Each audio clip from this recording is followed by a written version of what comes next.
Assalamualaikum warahmatullahi ta'ala wabarakatuh. Alhamdulillahi rabbil alamin. Wassalatu wassalamu ala ashrafil anbiya'i wal mursalin wa ala alihi wa sahbihi ajma'in. Subhanaka la ilma lana illa ma 'allamtana innaka antal alimul hakim.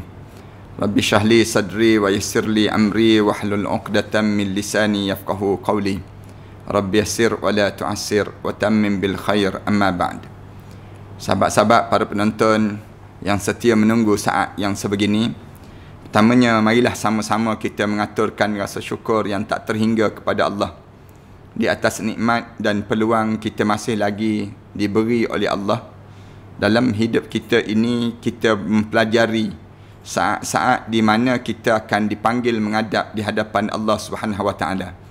Dan di waktu mana kita dipanggil menghadap di hadapan Allah ini, masa tersebut merupakan masa yang terlalu sukar pada diri kita untuk kita menentukan diri kita ini benar-benar mukmin ataupun kita dalam keadaan yang kitanya dalam keadaan na'udzubillah min dzalik tergelincir daripada jalan agama ini.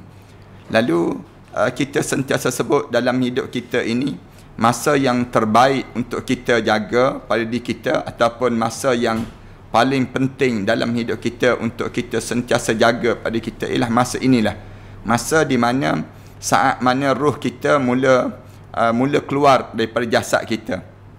Waktu mana roh keluar daripada jasad ini, mulut kita ataupun agama kita ini mesti kekal dalam keadaan istiqamah dengan Islam.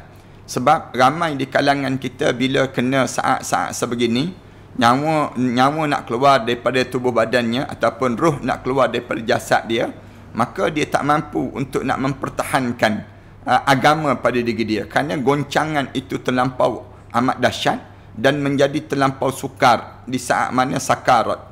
Sebab tu kita bila kita tengok mak kita, ayah kita ataupun keluarga kita yang dah berusia, kita diminta supaya semakin mengukuhkan agama pada diri dia. Jangan kita ni biarkan dia terbuai-buai dengan kenangan-kenangan. Jangan biarkan dia ni dalam keadaan yang dia terusik dengan cerita-cerita lama. Sehingga kan dia tak boleh nak fokus terhadap saat mana dia hampir menghadap depan Allah. Kita sebut bahawa masa ni masa yang menentukan seorang ni ahli syurga ataupun ahli neraka. Oleh kerana masa ni merupakan masa yang menentukan kita ni ahli syurga ataupun neraka, kerana dalam hadis Rasulullah sallallahu alaihi wasallam pesan pada kita banyak kali. Dalam hadis Rasulullah sebut ada orang yang beramal dengan amalan soleh sepanjang hidup dia. Tapi bila dekat nak mati, tiba-tiba berubah amalan soleh dia tersebut. Berubah amalan soleh dia menjadi amalan-amalan yang buruk. Kemudian waktu mana berubah dekat nak meninggal dunia, ada orang kita demikian. Ada orang yang dia buat amalan-amalan buruk sepanjang hidup dia. Bila dekat nak meninggal dunia, berubah menjadi amalan baik. Sahabat-sahabat bila disebut saja begitu, di kalangan sahabat-sahabat ini, masing-masing dalam keadaan menangis teresak-esak. Masing-masing bimbang terus. Bimbang kalau di kalangan kita ni, ada orang yang dia istiqamah waktu mana hidup. Tapi dekat nak mati, tiba-tiba berbolak-balik hati dia. Berbolak-balik hati ni jadi bahaya pada diri kita ni. Sehingga kan bila berbolak-balik hati, dia mula menyumpah seranah pada Allah. Mula dia sebut tak kena terhadap keadaan diri dia. Padahal masa tu merupakan masa yang dia kena kekal dengan agama Allah. Dia tak boleh pada saat mana dekat nak meninggal dunia, tiba-tiba kita ni berubah. Perangai kita berubah, akhlak kita berubah. Kemudian ada kan orang dekat nak meninggal dunia, mulut dia mula bercakap benda-benda yang kotor, keji. Kemudian dia dalam keadaan yang kasar. Waktu mana dia menghampiri saat dia nak menghadap depan Allah. Para hadirin sekalian, inilah tajuk yang saya sedang bicarakan semenjak daripada setiap hari-hari Rabu sebegini. Saya berbicara di Masjid Mardiyah Hulu Kelang dan kita bicarakan tentang tajuk ni. Hari ni kita sebut tentang tajuk mata terus memperhatikan roh ketika mana keluar daripada jasad. Bila roh kita ni naik daripada bawah, naik sampai ke mata kita, kemudian dia melayang keluar. Bila dia melayang keluar daripada mata, roh ni akan keluar daripada mata kita. Bila dia keluar daripada mata kita ni, mata ni pandang celik je mata ni. Dia akan lihat keadaan demikian. Dia tengok roh ni keluar sampailah sayup keluar. Ini yang digambarkan oleh Rasulullah sallallahu alaihi wasallam. Kalau kita perhati dalam hadis-hadis Rasulullah cerita demikian. Antaranya hadis yang diriwayatkan oleh Ummu Salamah sendiri. Ummu Salamah ni ibu kepada kita lah, yang disebut dengan isteri Rasulullah sallallahu alaihi wasallam. Salah seorang di antara isteri Rasulullah, Ummu Salamah. Sebelum daripada itu dia berkahwin dengan Abu Salamah. Kemudian Abu Salamah meninggal dunia. Lepas tu baru dia berkahwin dengan Rasulullah sallallahu alaihi wasallam. Ummu Salamah ni, dia cerita, dia kata ketika mana Abu Salamah meninggal dunia, Rasulullah pergi melihatnya, melawat jenazah Abu Salamah. Rasulullah sallallahu alaihi wasallam datang untuk nak ziarah jenazah Abu Salamah. Setelah mana Rasulullah sampai di jenazah ini, Rasulullah mendapati mata Abu Salamah masih terbuka. Waktu mana Rasulullah tengok mata ni terbuka, orang-orang Arab bila dia tengok mata ni terbuka, dia mengerikan, dia jadi takut. Sebenarnya demikian. Orang dah meninggal dunia, jenazah dah meninggal dunia, kemudian dalam masa yang sama mata ni dalam keadaan mata tu terbuka. Bila mata terbuka, menyebabkan orang-orang yang dinamakan dengan di kalangan orang-orang yang di kalangan orang Arab ni, dia jadi rasa takut. Kita pun takut kalau terbuka mata. Cuma orang Melayu kita ni, bila mata terbuka, dia akan sebut apa dia? Ni mesti dia akan sebut terus. Ni mesti yang kempunan, tak sempat makan gulai lah, mati dalam keadaan tak sempat nak makan itu, nak makan ini. Ni pandangan orang Melayu. Tapi dalam Islam, bila Rasulullah sallallahu alaihi wasallam ditengok mata Abu Salamah ni terbuka, Rasulullah sallallahu alaihi wasallam ambil tangan Rasulullah tu, kemudian Rasulullah tutup mata Abu Salamah. Rasulullah ambil tangan Rasulullah tutup mata Abu Salamah ni. Bila Rasulullah sallallahu alaihi wasallam tutup mata Abu Salamah, lalu Rasulullah sallallahu alaihi wasallam sebut, innar ruha idza qubida tabi'ahu al-basar. Rasulullah sallallahu alaihi wasallam sebut, innar ruha, sesungguhnya ruh ini, idza qubida, bila dicabut daripada jasad seorang tersebut, tabi'ahul basar, menyebabkan mata dia mengikut je terhadap melihat pandangan mata yang sedang menelayang keluar daripada jasad seseorang ini sendiri. Rasulullah sallallahu alaihi wasallam sebut, bila roh seorang ni keluar daripada jasad dia, maka di waktu itu akan diperhati, tengok je. Itu cara Rasulullah ajar pada kita. Maknanya jangan kamu terkejutlah dan jangan kamu peliklah kalau sekiranya ada orang yang meninggal dunia, tiba-tiba mata dia terbuka. Mata terbuka ni kenapa? Kerana mata tu sedang memperhatikan saat mana roh ni melayang keluar daripada jasad dia, sehingga dia tengok ke mana roh dia akan pergi. Tu cara demikian. Mata tu sehingga kan celik. Tahu-tahu jasad dia dah tak ada dah. Jasad dia ni dah meninggal dunia dah. Tinggal jasad je saja. Tapi roh mula diangkat, dimasukkan ke dalam bekas, sama ada yang warna putih ataupun warna hitam. Na'udzubillah min dzalik. Roh kita ni bila masuk je, dalam hadis Rasulullah cerita, bila orang mukmin nak meninggal dunia, dia datangkan kain sutera daripada syurga Allah, dihamparkan di atas dada dia. Dihampar di atas dada ni. Bila dihampar di atas dada, kemudian bau wangi semerbak. Wangian itu semerbak bau semua. Kemudian roh kita ni keluar, kemudian dia letak dan dihampar di atas dada kita. Para hadirin sekalian, ingat tak waktu mana anak-anak ni bila dia keluar daripada kandungan ibu, doktor ni angkat je, letak terus atas perut. Ibu. Demikian juga kalau kita perhati, bila kematian ni berlaku, kemudian roh ni keluar, kemudian letak kat mana? Ni, letak atas dada masing-masing. Bila letak di atas dada kita ni, bau semerbak je wangi. Bauan dipanggil demikian. Ini kesan daripada mana? Kesan daripada kematian orang mukmin, orang yang mudah-mudahan kita lah, insya-Allah. Allah kurniakan pada kita peluang yang sedemikian rupa. Diriwayatkan daripada Abu Hurairah radhiyallahu anhu, dia mengatakan bahawa Rasulullah bersabda, Rasulullah sebut, alam tarul insan idza mata sakhasal basar. Qalu bala. Qala fadzalika hina yatba'ul basaruhu nafsah. Rasulullah sallallahu alaihi wasallam sebut, kamu perhatilah manusia itu. Alam tarul insan. Kamu tengoklah manusia tu. Idza mata sakhasal basar. Kadang-kadang bila dia mati tu, mata dia pandang je. Rasulullah kata, tajam je nampak mata dia. Tajam mata dia tu, kamu perhati tak? Tajam mata orang yang meninggal dunia. Celik je mata dia.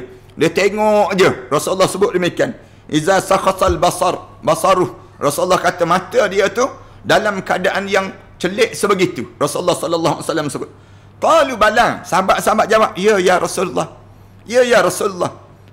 Kami perhati ada orang yang begitu ya Rasulullah. Qala. Lalu Rasulullah jawab, fadzalika hina yatba'ul basruhu nafsah. Ketika mana roh dia keluar tu, Rasulullah kata mata dia turut serta memandang naik. Dia panggil demikian. Ini keadaan yang berlaku pada seorang yang mula dalam keadaan dia nak menghadap di hadapan Allah Subhanahu Wa Taala. Jadi jangan rasa takutlah. Kitanya diajar supaya ambil tangan kita ni, ambil tangan kita, sapu mata dia. Turunkan kelopak mata dia tu.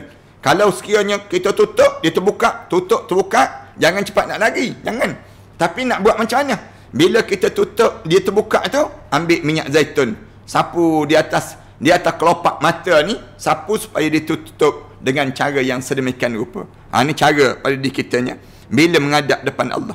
Ada orang-orang kita zaman-zaman dahulu, bila tutup, buka, akhirnya dia ambil duit shilling. Letak di mata ni, 20 sen dia letak ni. Itu dipanggil mata duitan tu dipanggil. Orang kita kan senang buat benda-benda yang entah apa-apa yang datang ni. Bukan ambil duit shilling, tapi ambil minyak, sapu. Minyak zaitun, ambil minyak zaitun tu sapu di mata setiap anak Adam ini. Bila sapu di atas mata dia tu, turun kelopak mata dia demikian. Orang mukmin bila dia menghadap depan Allah, mata dia terbuka, kemudian dia tengok dia tersebut, keluar air mata, meleleh air mata, keluar. Tanda dia di kalangan ahli syurga Allah Subhanahu Wa Taala. Diceritakan lagi dalam satu riwayat, tidak mencapai darjat sahih riwayat ini. Penyebab utama mata itu terbuka kerana dia melihat Mi'raj. Disebut demikian. Sebab apa dia mata dia terbuka tu? Kerana dia nampak Mi'raj, iaitu jinjang yang menghubungkan langit dengan bumi. Satu jambatan yang menghubungkan di antara langit dan juga bumi. Disebut demikian. Yang diperbuat daripada zamrud yang berwarna hijau dan amat indah bentuknya. Bila ditanya, kenapa mata terbuka? Dia jawab, kerana nampak Mi'raj. Mi'raj ni apa dia? Jambatan di antara bumi dan juga langit. Nak sampai ke langit itu ada titian yang diperbuat daripada mana? Daripada zamrud yang berwarna hijau dan amat indah bentuknya. Wallahu alam. Takjublah bahasa yang mudahnya, kerana ketakjuban, terkejut. Tengok suasana yang disebut dengan roh keluar, satu pemandangan yang real, yang kita nampak dengan mata kepala sendiri. Saat mana roh kita ni keluar, tengok satu pemandangan indah. Pemandangan indah bagi orang mukmin. Bila dia tengok pemandangan indah di saat itu, dia pun jadi kaget dan terkejut ni, mata dia bulat memandang. Tengok keadaan yang berlaku itu sendiri. Allahu Akbar. Kita cerita macam ni, naik bulu roma kitanya, meremang bulu roma kitanya. Saat mana kita menghadap depan Allah nanti, kalau-kalaulah Allah jadikan kita di kalangan orang yang saleh, mudah-mudahan demikian insya-Allah. Bila kita di kalangan orang saleh ni, kita akan dapat keadaan yang sedemikian rupa pada kita. Perkara itulah yang menjadikan mata dia terbuka. Kerana dia nampak tempat jambatan di antara langit dan bumi dan angin itu, yang daripada jambatan itu, jambatan yang bertatahkan zamrud yang warna hijau. Allahu Akbar. Kita ni tengok, kadang-kadang kita tengok, terpaku kan, orang yang masuk kedai emas tu, tengok kedai permata tu, bila dia masuk dalam kedai-kedai macam tu, bulat mata-mata masing-masing, tengok pada barang-barang yang demikian. Ni bukannya tengok yang dalam keadaan yang tak dapat, ni tengok dalam keadaan yang nampak. Bila nampak saja keadaan tersebut, menyebabkan bagaimana di saat ini roh kita ni untuk nak sampai menghadap di hadapan Allah Subhanahu Wa Taala. Rasulullah sallallahu alaihi wasallam juga bersabda, apabila roh telah dicabut, maka mata mengikuti arah perginya roh tersebut. Rasulullah sallallahu alaihi wasallam sebut demikian. Ini kita ingatlah sampai bila-bila pada kita. Bila roh dicabut daripada jasad seorang, mata ni mengikut tengok keadaan yang berlaku ini. Jadi kitanya bila tengok mata terbuka tu, Jangan kita rasa takut, jangan kita rasa bimbang, jangan. Tetapi pada diri kitanya baca doa. Pada orang yang hidup ni baca doa. Allahummarhamhu. Ya Allah, tolong rahmatilah dia, ya Allah. Wa'afihi wa'fu anhu. Kita baca doa. Kita baca doa, maafkanlah dia, ya Allah. Tolonglah jadikan dia di kalangan hamba kamu yang salih. Allahumma ja'alhu min ibadikas salihin. Ya Allah, jadikanlah dia di kalangan hamba kamu yang salih, ya Allah. Ni doa-doa kita bila kita tengok keadaan yang berlaku kepada orang-orang yang demikian. Dalam hadis yang lain dinyatakan, apabila mata seorang mengikuti arah perginya ruh itu, maka tidak akan berguna kata-kata yang ditujukan kepadanya.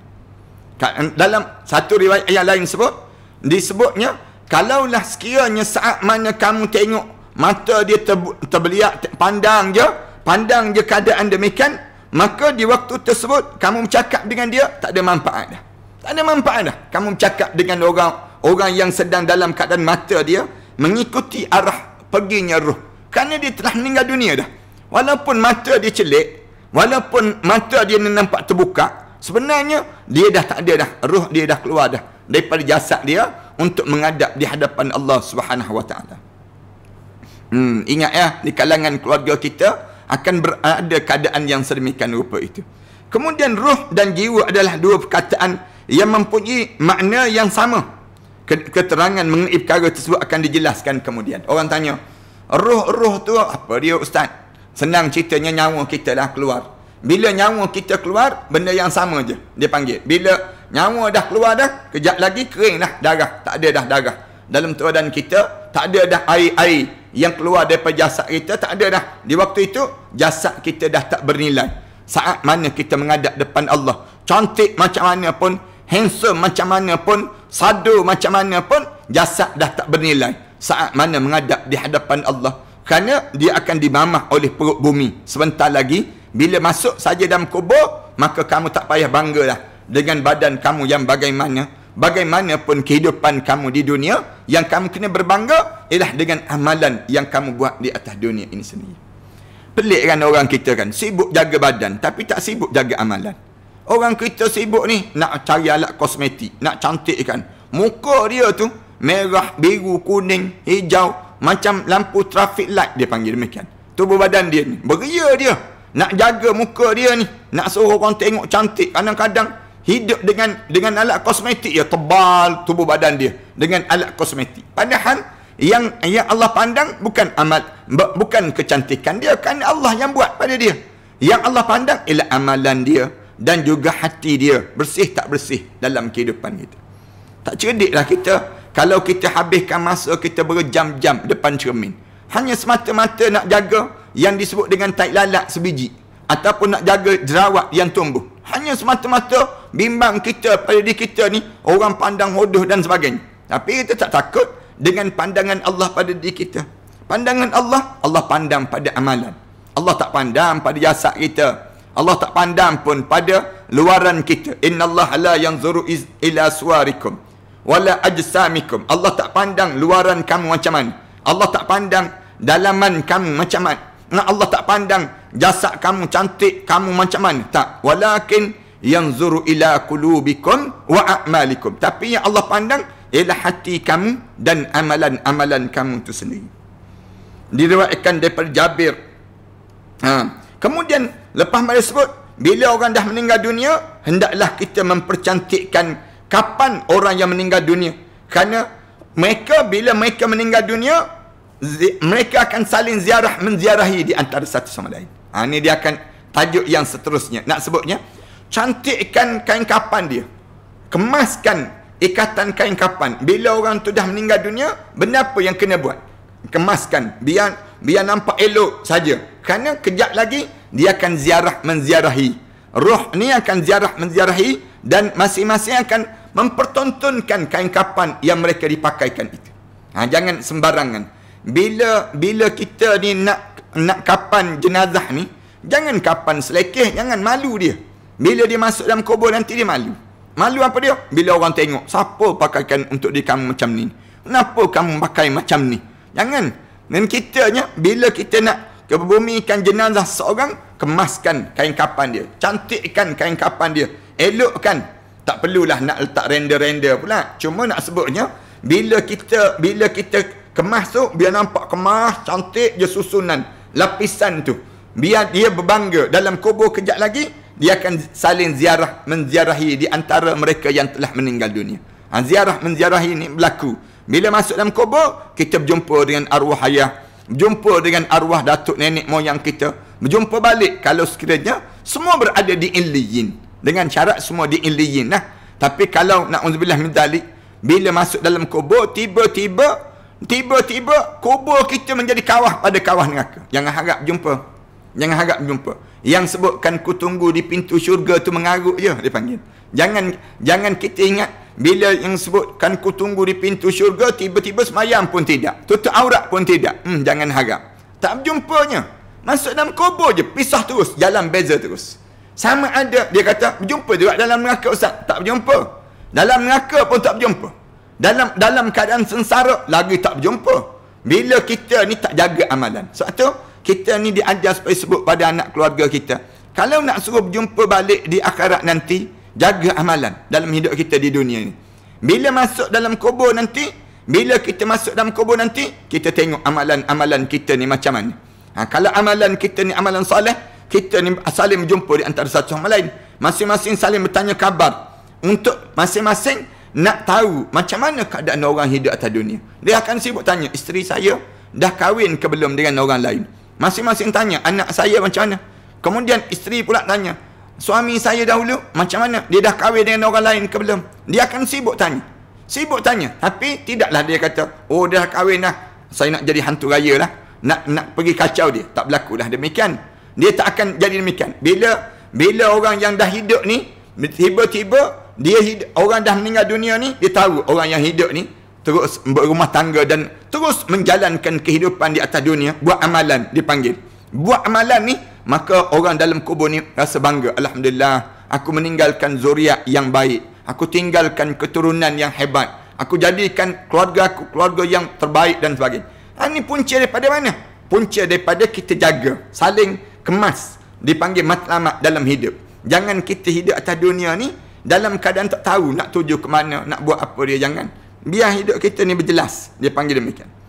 Diriwayatkan daripada Jabir, daripada Abdullah, bahawa Rasulullah sallallahu alaihi wasallam pernah bersabda. Rasulullah sebut begini, "Idza kaffana ahadukum akahu falyuhsin kafanuhu in istata'a." Rasulullah pesan, "Idza kaffana ahadukum," bila kamu kafankan di kalangan kamu mengkafankan di kalangan kamu, saudara-saudara kamu, falyuhsin kafan, maka percantikkan kapan itu. Rasulullah kata, perelokkan kapan. Jangan kapan tu kita tengok selekeh je, kain pun nampak macam koyak-koyak begitu je. Jangan. Waktu mana pakai tu nampak kemas, lipat macam kita tengok bayi. Waktu mana anak kita bayi kan, dia ada cara bedung dia. Cara orang Kelantan panggil bedung, tapi orang luar ni kita bungkus ni. Waktu mana kita bungkus bayi tu, ada bungkusan nampak kemas, cantik. Bayi itu dibungkus dengan diikat dengan susunan lapisan yang cantik. Bila kita meninggal dunia, kapan tu kapan cantik juga. Rasulullah kata, jangan kapan begitu je, jangan. Tapi falyuhsin kafan, maka cantikkan kapan dia, inistata'a, semampu mungkin pada kamu mencantikkan kapan tu nampak kemas, hujung kepala nampak kemas, depan ni nampak kemas. Jangan dah buka-buka kemudian nak tutup balik tu selekeh je kat depan. Tak nak, biar tutup tu elok-elok. Cara tutup, waktu mana ditutup kain kapan ini pada seorang. Abu Nas Abdullah bin Sa'id bin Hasim Al-Wa'ili As-Sajistani Al-Hafiz meriwayatkan dalam kitabnya Al-Ibanah yang menggunakan mazhab salafus salih yang semuanya berdasar pada Al-Quran. Dan juga dengan jelas Hibatullah bin Ibrahim bin Umar meriwayatkan kepada kami, dia berkata, Ali bin Al-Hasan bin Bandar meriwayatkan kepada kami, dia berkata, Muhammad bin Al-Mustafa meriwayatkan kepada kami, dia berkata, Ibrahim daripada Muawiyah, daripada Abu Zubair, daripada Jabir, bahawa Rasulullah sallallahu alaihi wasallam bersabda. Rasulullah sebut, apabila kamu akan mengkafani mayat saudara kamu, bila kamu nak kafan mayat saudara kamu, maka kamu hendaklah memperelokkan kapan mereka, kerana mereka saling bermegah-megahan dan sekejap lagi mereka akan saling mengunjungi di dalam kubur mereka. Bila mereka masuk dalam kubur, mereka akan saling menziarahi di antara satu sama lain. Maka dalam keadaan demikian, mereka akan seronok dan mereka akan berbangga. Di saat tersebut mereka akan sebut, tengok ni kain kapan ni, kamu tahu siapa yang kapankan saya? Anak saya yang soleh.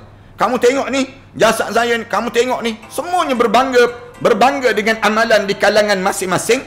Di waktu mana masing-masing dalam keadaan yang di waktu mana mereka ni dihadapkan di hadapan Allah Subhanahu wa taala.